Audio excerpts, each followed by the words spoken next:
Carl Messon pulled into Roy Porter's yard on a November afternoon in 2015, and he drove slowly, the way a man drives when he is not entirely sure of his welcome. His county truck had 40,000 miles on it since the last one. A white 3/4 ton with the Oklahoma Cooperative Extension seal on the door faded enough now that the wheat sheaf in the seal looked more like a smear than a symbol.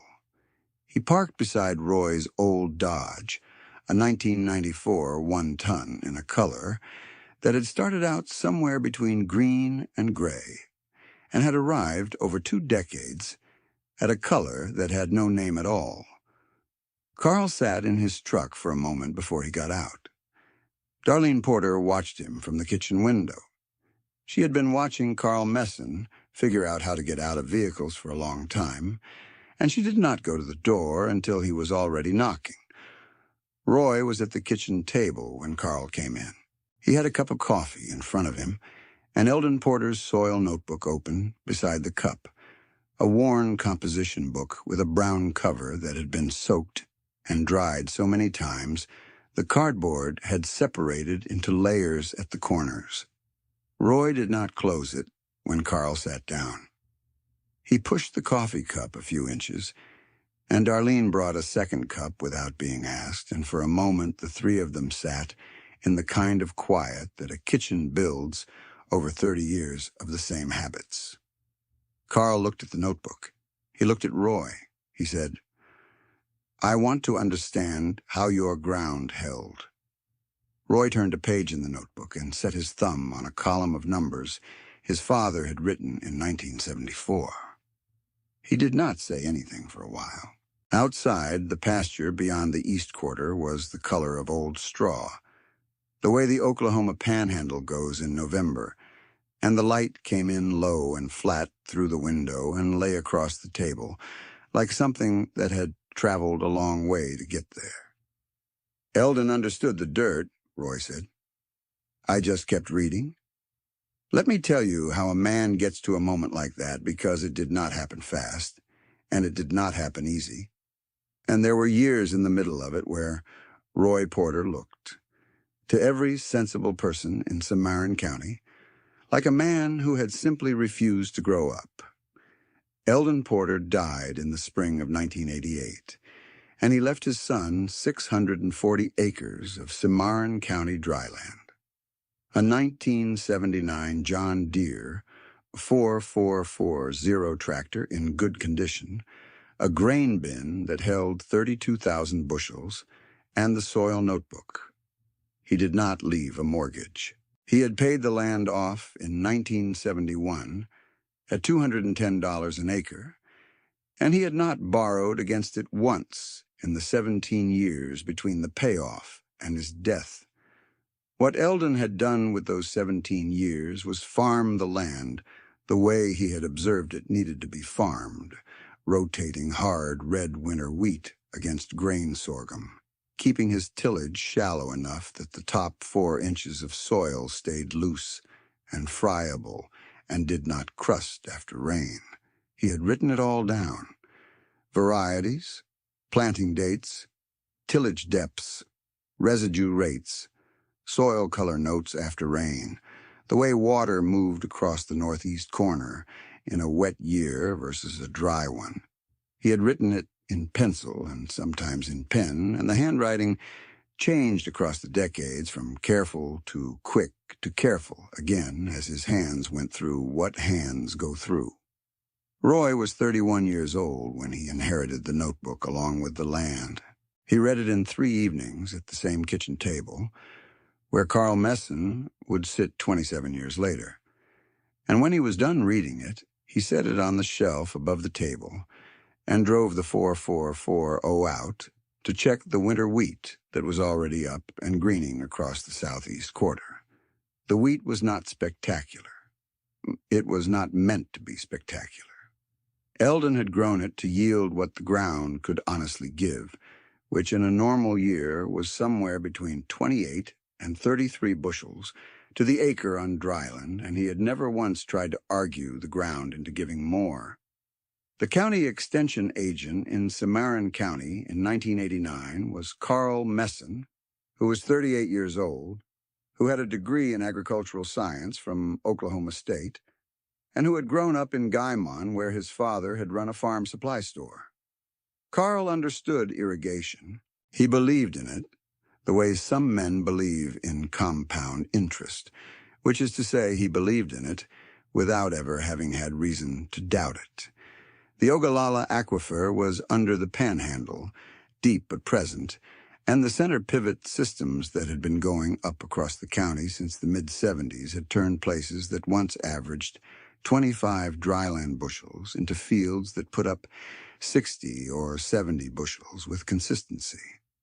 Carl had watched it happen, and he had concluded the obvious thing, which was that dryland farming in Cimarron County was a choice made by men who either could not afford to change or were too stubborn to try. In February of 1989, Roy drove to the extension office in Boise City to talk about his rotation plan for the coming season. He brought Eldon's notebook. Carl looked at it the way a doctor looks at a remedy his patient has brought from home, with a politeness that barely covered his opinion of it. He spread a county map on his desk and pointed to the aquifer projection overlays, and told Roy that a quarter-section pivot system on his best ground would run him roughly $90,000 to install. That federal operating loan rates were sitting at 9.5%, that he could service that note and still come out ahead of his current dryland margins inside 4 years. Roy looked at the map. He looked at the notebook. He said, "What happens when the water table drops?" Carl said he appreciated Roy's caution. He said the aquifer had been serving Cimarron County farmers for 40 years and would serve them for 40 more. He said the science was settled on this. He said dryland wheat in a county that could support irrigation was leaving money in the ground, and he said it with the confidence of a man who had never been seriously wrong about anything that cost him personally. Roy thanked him for his time and drove home. He planted his rotation the way Eldon had planted it. He kept his debt at zero. He did not install a pivot. His younger brother Wade, who farmed 320 leased acres 12 miles south, did not have the same reservations. Wade Porter was 26 in 1991, 4 years younger than Roy, and he had watched the irrigated operations around him put up big yields during the dry stretches of the mid-'80s, and he had reached the conclusion that his brother was being sentimental about a notebook and stubborn about a method that their father had used because their father had not known any better. Wade went to the Farmers Home Administration office in Clayton and came out with $148,000 at 9.5%, and by August of 1991, he had a center pivot system installed on his best ground and was telling anyone at the Boise City Co-op who would listen that he was going to double his yield by the following harvest. He was not wrong about the yield. In 1992, Wade's irrigated ground came in at 64 bushels to the acre. Roy's dryland ground came in at 29. Sitting across the county road from each other's operations, the two brothers looked like two different stories, and everybody in Cimarron County could read which story looked better.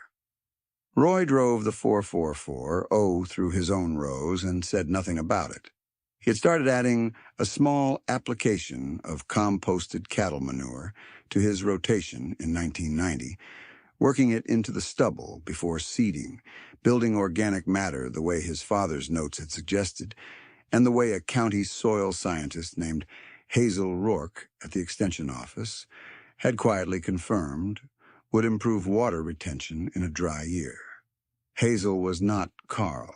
She worked in the back office and dealt with soil profiles, and did not attend the public meetings where Carl held court.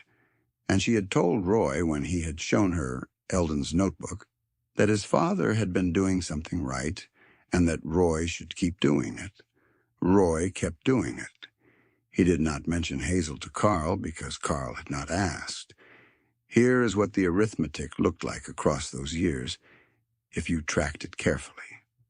Roy's dryland yields averaged 31 bushels to the acre through the 1990s. At roughly $3 a bushel, and with 640 acres in production, he was clearing somewhere around $50,000 to $60,000 a year before expenses, and his expenses were low. The 4440 was paid off. The land was paid off.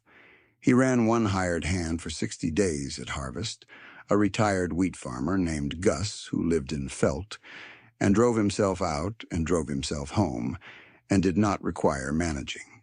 Roy kept his household operating costs under $45,000 a year, including everything. He banked the rest. He did it in 1989, in 1990, in 1991, in every year that followed, in good years and thin years both. He did not buy a new truck until 1994, and when he did, he paid cash. He did not remodel the farmhouse. He did not attend equipment shows. He spent money on two things with consistency: soil amendments and seed quality, and on everything else he spent as little as he could justify. Wade, meanwhile, was servicing a $148,000 note at 9.5%. The monthly payment on that note ran approximately $1,530, which was $18,360 a year, and that was before the electricity costs for running the pivot, which in a dry year ran $12,000 to $15,000 for the season. Wade's gross revenues were higher than Roy's in most years. His net was not. He refinanced the pivot note in 1997 when rates came down, which gave him some relief, and he picked up a used combine on another note in 1999, and he carried that load through the 2000s with the faith of a man who believed the yields would always justify the debt. In 2002, Carl Messon came into the Boise City Co-op on a Thursday morning in March, and Roy was at the counter picking up a soil test kit. There were 4 or 5 other men in there, a couple of the Hendrick brothers from the north end of the county, a seed dealer named Arlen who drove out from Liberal every few weeks, and the co-op manager, Frank Dwyer, who was leaning on the counter and listening the way Frank always listened, with his arms crossed and his head slightly tilted. Carl saw Roy, and he said, loud enough that everyone in the room heard it clearly, "Roy, I keep waiting for you to come and see me about that pivot conversion." Roy looked up from the soil test kit. He did not say anything. Carl said, "Bud, dryland farming in this county is a real nice tradition. You keep on keeping on." He smiled when he said it. It was a friendly smile. That was the thing about Carl that made it land the way it did. He was genuinely friendly. He was not trying to wound Roy. He was just absolutely certain he was right, and had no idea what certainty without accuracy costs the person it's aimed at. The Hendrick brothers laughed a little. Arlen looked at his boots. Frank Dwyer uncrossed his arms and found something to do behind the counter. Roy paid for his soil test kit and said goodbye to Frank and walked out to the truck.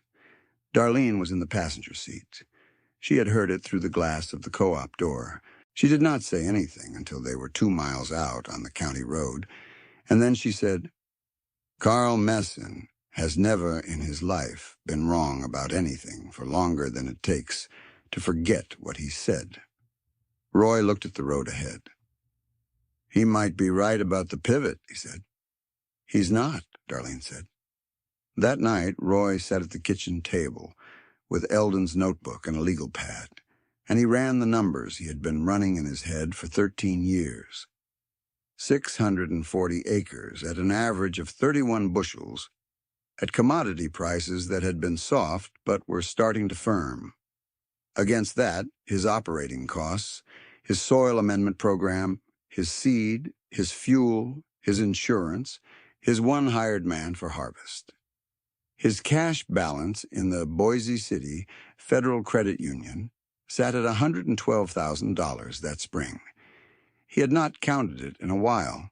He had just been putting money in it and not taking money out. He closed the notebook and put it back on the shelf. He did not decide anything different than what he had already decided. He kept his rotation. He kept his soil program. He kept his cash in the credit union. If you were watching Cimarron County from above in 2008, you would have thought Wade had won the argument.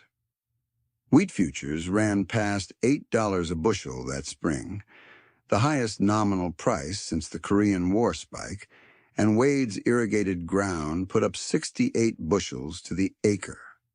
At $8, that was $544 an acre, and on 320 acres, that was $174,000 in gross revenue in a single season.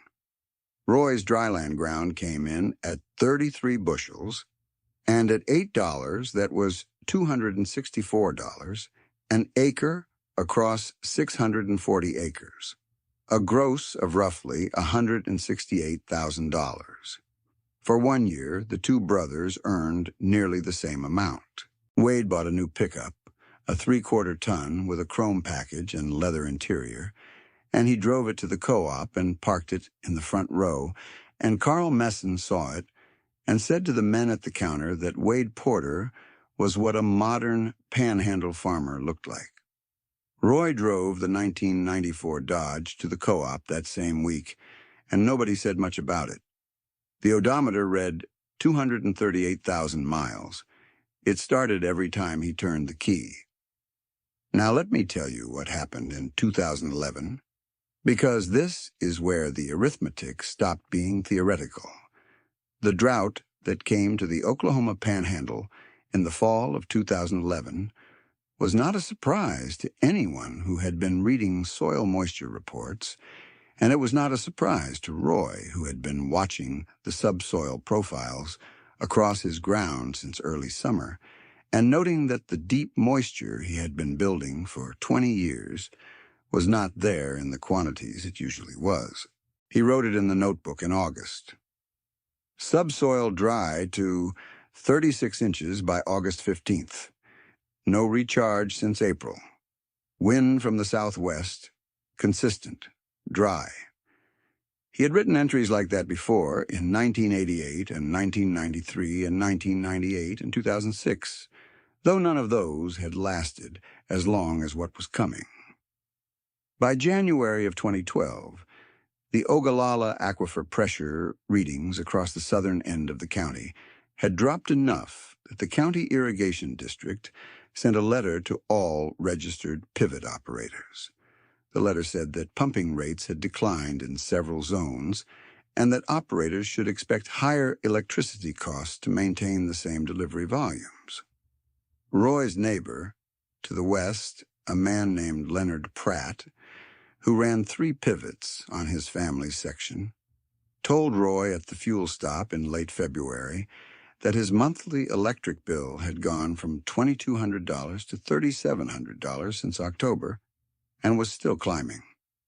Leonard was not alarmed yet. He was the kind of man who believed that things returned to normal if you waited long enough. Wade was alarmed. By the spring of 2012, his pivot's pumping costs had roughly doubled from what they had been in 2010, and the wheat futures that had helped him carry his debt in 2008 had come back down to somewhere between $5 and $6 a bushel, which meant his gross revenue per acre was around $320 on irrigated ground that was now costing him more to water than it had cost in any previous year. He had not paid off the combine.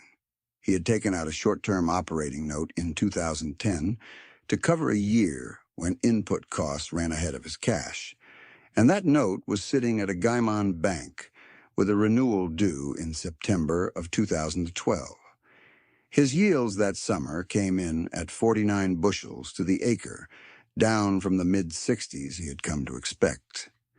The aquifer was not delivering what it had delivered in 1995 or 2002 or 2008.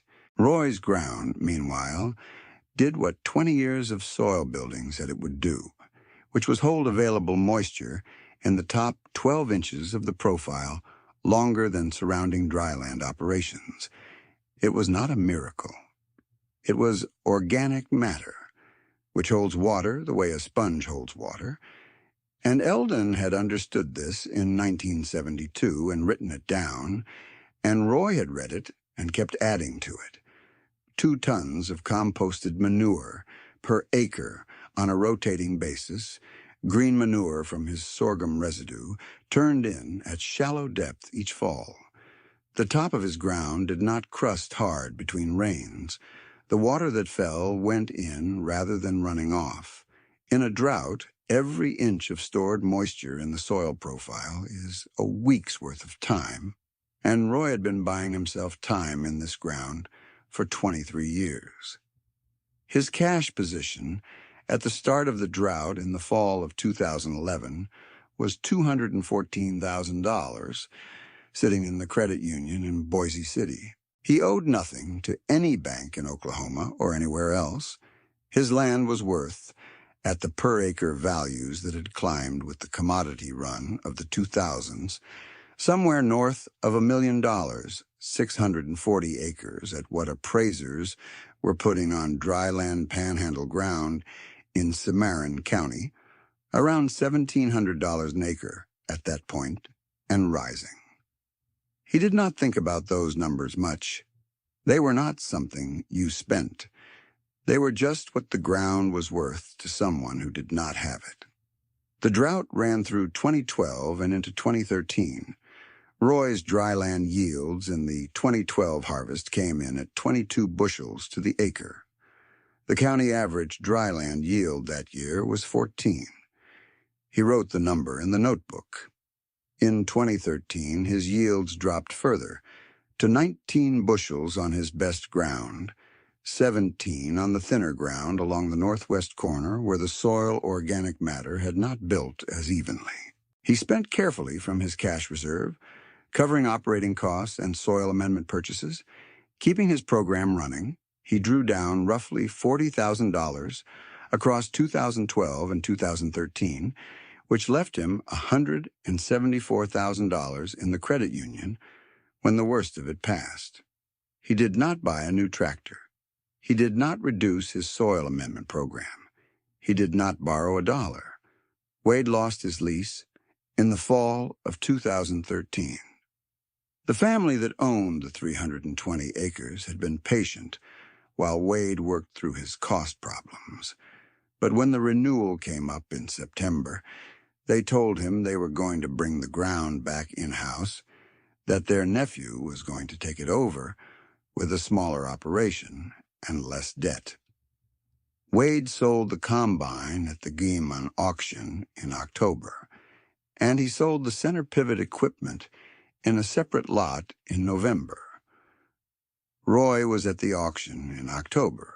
He stood near the back of the barn, his hands in the pockets of his work jacket, a gray canvas coat that had a small tear along the left pocket seam that Darlene had stitched twice over the years, and he had torn again and left unstitched. Wade saw him and nodded.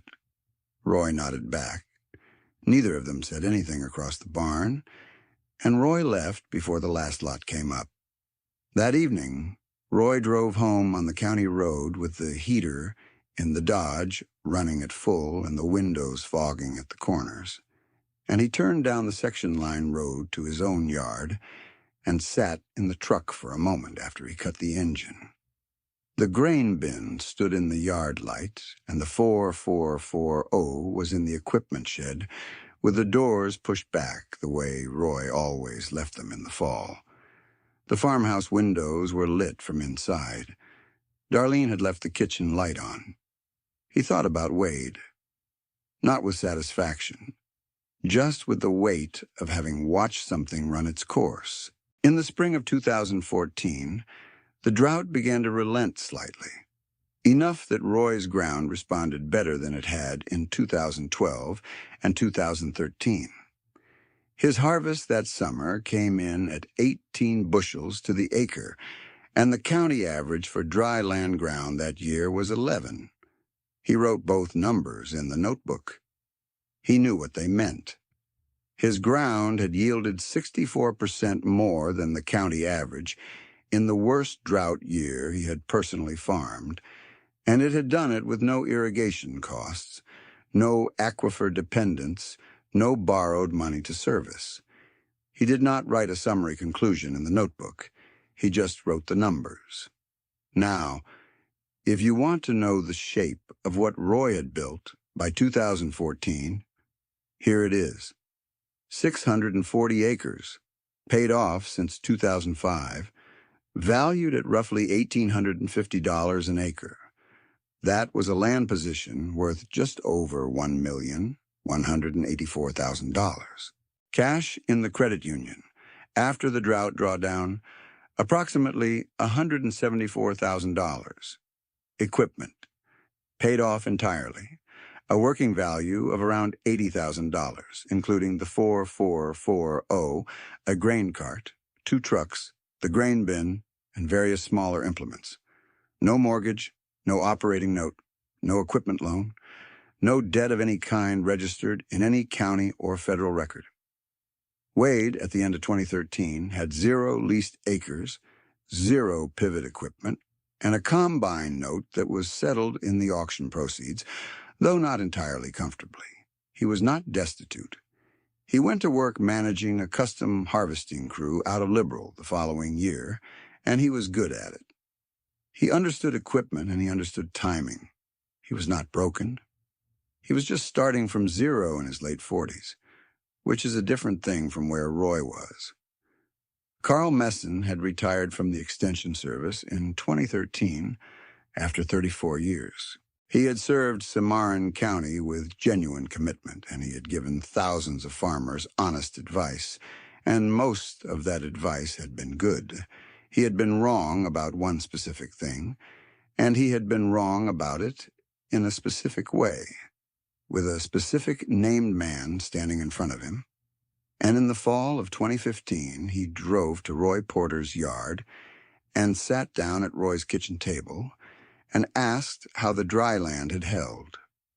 Roy put his thumb on the column of numbers Eldon had written in 1974, the organic matter measurements his father had taken informally, with a simple field test and a color comparison, before anyone in Cimarron County was using the language of soil carbon.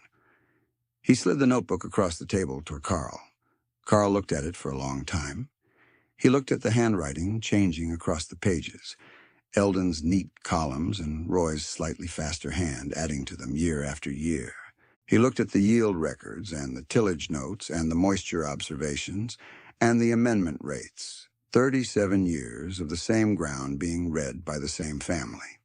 Your father started this, Carl said. In 1974, best I can tell, Roy said. Maybe earlier. He just started writing it down in 1974. Carl turned a page. He found the entry Roy had written in August of 2011, the subsoil moisture note. He read it. He turned another page and found the 2012 harvest number. He sat with that for a moment. 18 bushels, Carl said. County ran 11, Roy said. Carl set the notebook down on the table carefully. The way you set something down when you understand it is not yours. He looked out the window at the east quarter, the pale November pasture running out to the fence line. He said, I told you it was leaving money in the ground. You did, Roy said. I was thinking about the wrong kind of money, Carl said. Darlene refilled both cups without being asked. Outside, a November wind pushed across the pasture and pressed against the kitchen window and passed on. Carl stayed another hour and a half. He asked about the composting program and the residue management and the tillage depth, and Roy answered each question plainly and without any performance of patience, because he had no resentment left to perform around. He had spent 26 years not being resentful, and by now it was not an effort, It was just the temperature of the room. Carl drove away in his county truck as the light went flat and gray over the west pasture. Roy stood at the window for a moment after the headlights turned onto the section line road. Darlene came and stood beside him. "That took a while," she said. "He asked good questions," Roy said. She put her hand on his arm briefly and went back to the kitchen, and Roy picked up the notebook from the table and set it on its shelf. The following spring, a young woman named Tess Burney knocked on Roy's door on a Thursday morning in April of 2016. She was 26 years old, and she had been farming 80 acres of rented ground south of Keys with a set of equipment she had inherited from her grandfather, a case tractor that was older than she was, and a drill that needed adjustment every third pass. She had grown up on the farm and had a community college certificate in agricultural technology, and she had come to Roy because she had heard from Frank Dwyer at the co-op that Roy Porter's dryland ground had outrun every irrigated operation in the South County during the drought years, and she wanted to know how. Roy made coffee and sat across from her at the kitchen table. She had a small spiral notebook of her own, a blue one, and a pencil already in her hand. Roy noticed the pencil. He did not say anything about it. She asked him about the rotation, and he told her. She asked about the amendment rates and the tillage depths, and he told her those too, with the specific numbers. 2 tons of composted manure per acre on a 4-year rotation, shallow disc at 6 inches in the fall, no moldboard plowing, residue left standing where possible for wind erosion control. She wrote it down. She asked about the seed varieties he had used through the drought years, and he pulled a seed notebook from the shelf, a separate one from Eldon's, where he had tracked varieties and germination rates since 1990. He laid it open in front of her, and she wrote from it for 10 minutes without looking up. Then she put her pencil down and said, "I can't afford to lease more ground right now. My cash is basically zero after last year's input costs." Roy looked at the blue notebook. He looked at the pencil. He said, "My East Quarter hasn't been in my rotation for 2 years. I'm getting older, and the full section is more than I need to be running." She looked at him.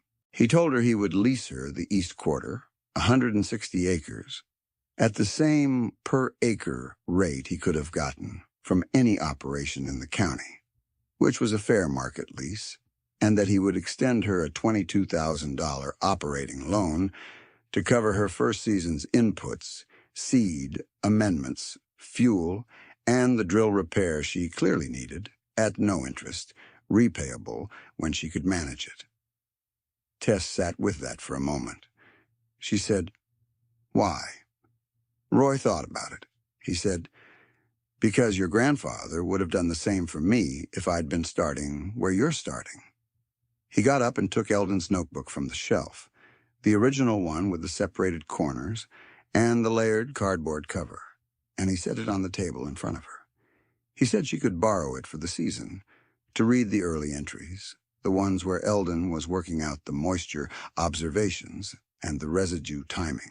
He said it was not a gift, he wanted it back, but that she should read it before she put the first dollar into her East Quarter inputs. Tess picked it up with both hands. She held it the way people hold things they understand are significant, without gripping too hard. She took the notebook and the operating note and the lease agreement back to her 80 acres and her old case tractor, and she read Eldon's notebook that evening at her own kitchen table, under a light that was not unlike the light in Roy's kitchen, a single hanging fixture over a table that had been in the family since before she was born. By fall of 2016, the East Quarter was in its first year of Tess Burney's rotation.